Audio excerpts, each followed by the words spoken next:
Hello mga manay and welcome sa ating kusina. And for today's video, samahan niyo ako dahil dalawang diskarte ng paggawa or pagluluto ng puto cake yung ating gagawin. Meron tayo ditong bake na mocha ham and cheese puto cake. Grabe oh, ang ganda ng pagkakabake.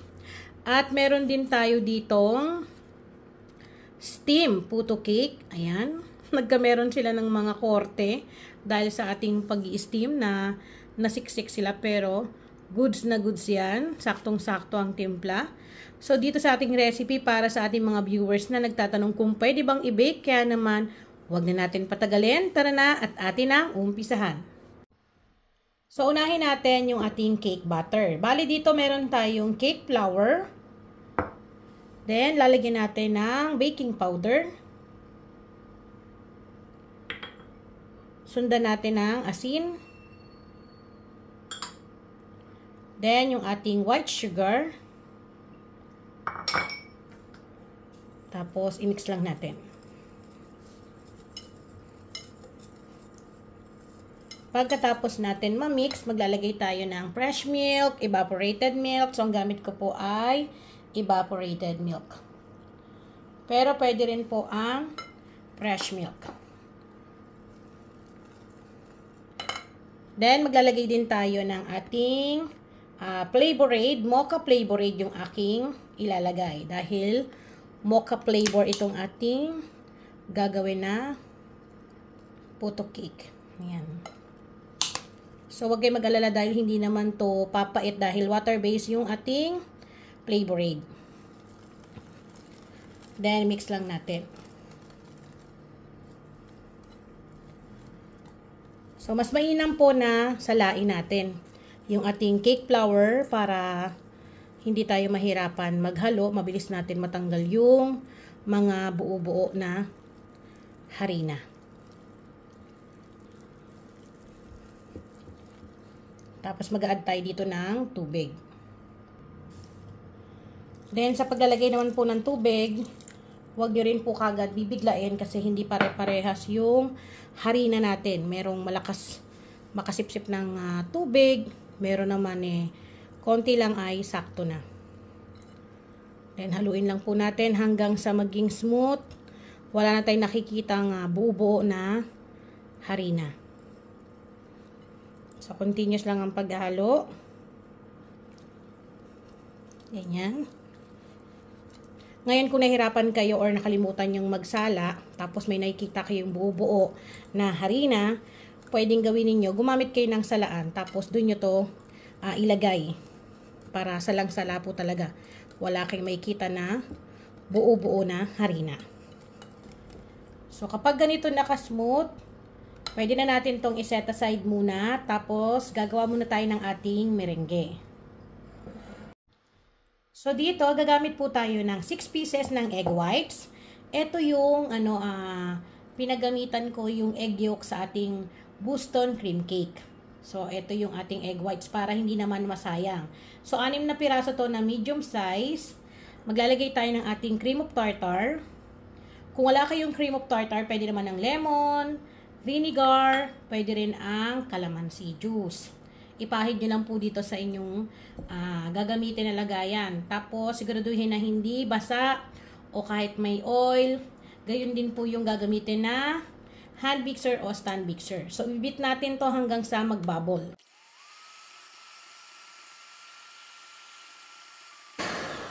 So, dahil nahihirapan kapag isang, whisk, dalawahin natin.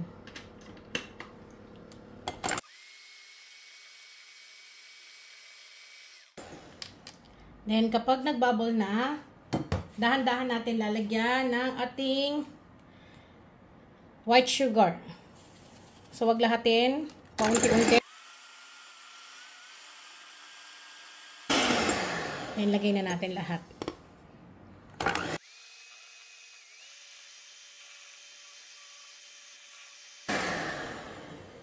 So, kapag ganito na, ayan, kita ninyo, stiff fit na siya.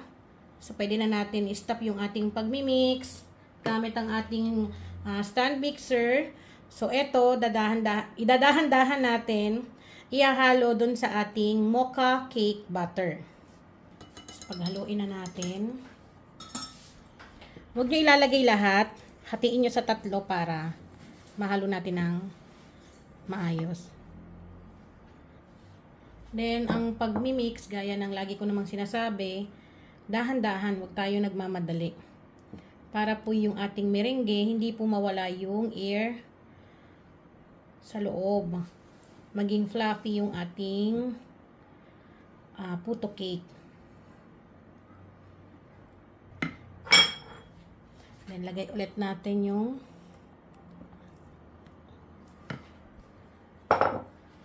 balihatiin ko siya sa 3.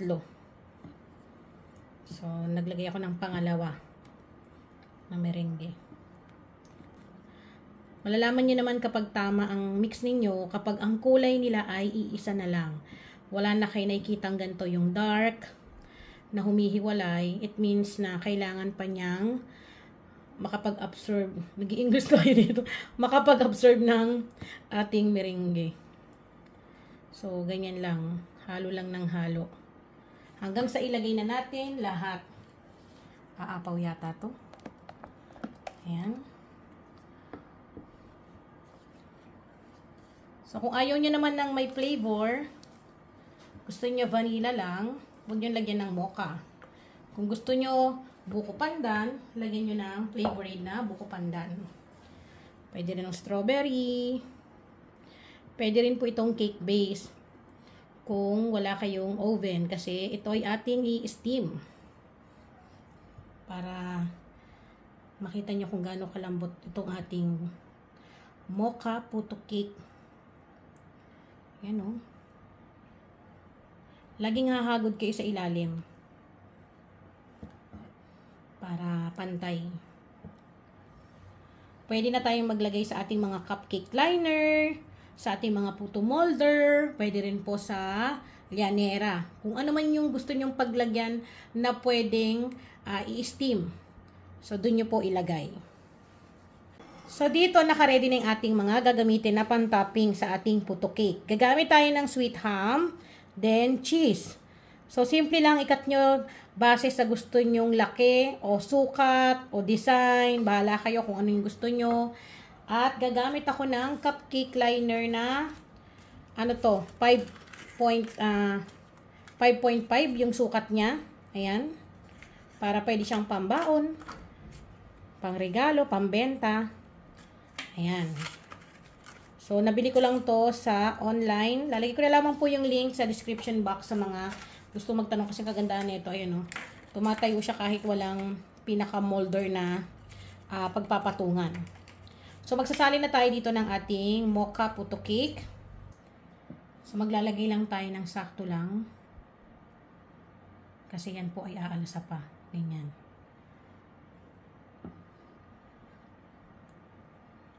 At dapat naka-ready na yung inyong steamer na paglulutuan kasi diretso po dapat tong may steam.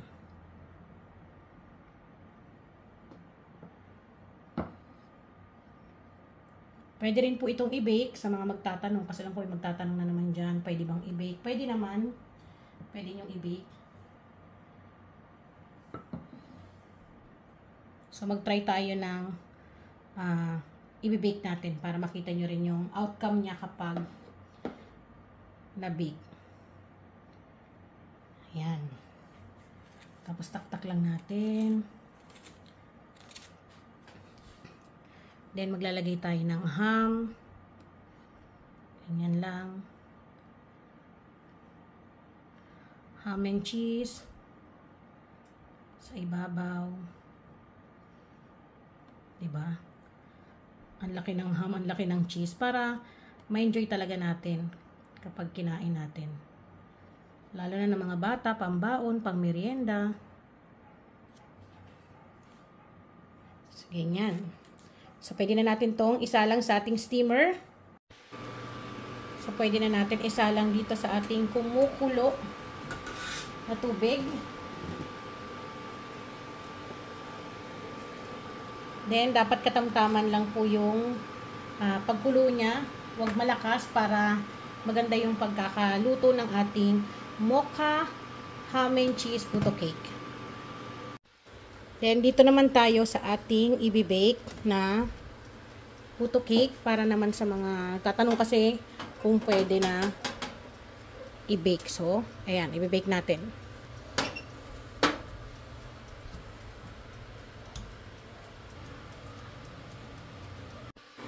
So, ngayon i-check na natin. Wow! Nagkameron ng korte yung ating puto cake. So, i-check lang natin. I-check natin ng toothpick once na wala nang dumidikit. Means, ayan. So, luto na. So, pwede natin patayin yung ating electric stove. Tapos, pwede na natin tong hanguin. So, dahil nga siya ay umalsa, ayan, nagkameron ng korte yung ating puto cake. Pero waiting pa tayo dun sa ating binibake. Okay, luto na yung ating puto cake na binake. Diba? Maiba naman kasi may mga nagtatanong na, pwede ba yan i-bake? So, ayan. Kita nyo naman. Parang mas maganda pa nung binake yung ating puto cake. Kasi eto, bake siya. So, yung kanyang cupcake liner, ayan, hindi siya yung bumuka. Kasi dun sa steam, nababasa yung cupcake liner. Kaya yun, nagkameron ng korte yung ating mga puto cake. Pero kita nyo naman, napakaganda oh. At eto na nga, tapos na tayo sa ating bake na mocha ham and cheese puto cake. Then yung ating nakakatuwa na steam puto cake. Ayan, parang may mga korte silang star. Alam mo yun? Ayan, may mga pasungay. Ang cute. So, titikman natin yan para naman malaman natin kung ano yung pinagkaibahan ng na-i-bake. Ayan, ito yung binake natin na ang ganda oh. So, itong ating puto cake ay pwede po talagang pang cake base sa mga nagtatanong. So, ito naman yung ating in-steam. Ayan, hindi po yan yung naging pudding. Kasi, yung kanilang, tawag dito, ito, yung kanyang cupcake liner, ayan, matigas siya. Kaso nga lang, lumambot nung na-steam dahil, syempre, nag-moist. Pero kita niyo naman, yun. So, kainin na natin yan. Diba? Oh, malalaman niyo naman kapag yan ay, yung tawag dito, naging pudding. Yung kulay niya magkaiba. Parang may siksik na mas dark. So, eto kita nyo, pantay na pantay. So, tikman na natin. So, dito hindi na natin kakailanganin pa ng kape dahil mocha flavor na tong ating puto cake na in-steam natin.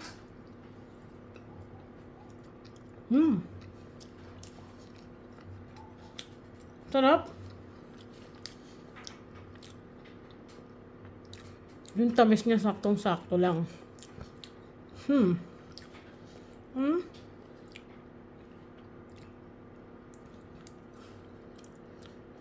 Panalo. Nakita niya, no? Ang sarap.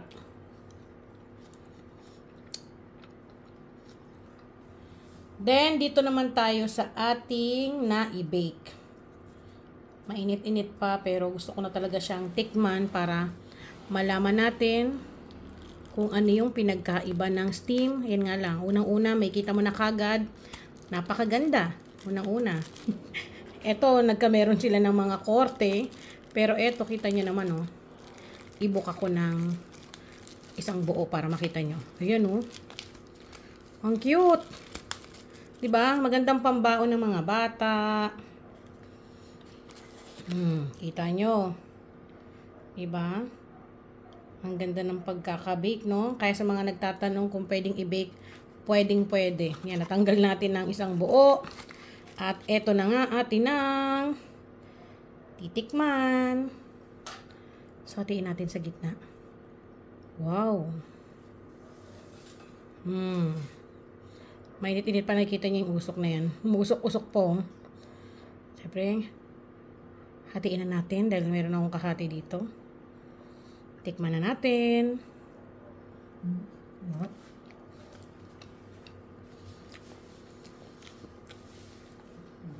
Sa timpla, pares naman kasi isa lang yung Timpla na ito eh. Pero ang kagandahan lang dun sa bake, ayun nga, mas maganda yung pagkakaluto niya kasi nga kita nyo naman, di ba? Kung may oven ka, i-oven mo. Bali, binake ko siya ng 25 minutes. In 170 Celsius ang init. Ito namang steam, in-steam ko lang siya ng 10 minutes. Mas madali yung steam, mas matagal yung bake. Pero kung sa lasa, parehas naman. Pero kung sa pagkakaluto, maganda yung bake. Or dahil malaki lang yung cupcake liner na nilagay ko sa steam, kaya nag-umpugan kasi sila eh, kaya ganyan yung naging itsura. Pero overall, parehas masarap. Syempre, ako ang gumawa eh, charis. So ayan mga manay. Muli ako ang inyong madiscarding nanay. Itry niyo po itong aking homemade mocha ham and cheese puto cake na binake at yung ating puto cake na in-steam. So, magkita-kita po ulit tayo sa susunod kasi excited na yung mga bata. Nagtuturo na sa ng mga kanila dyan. So, magkita-kita po ulit tayo sa susunod. Paalam!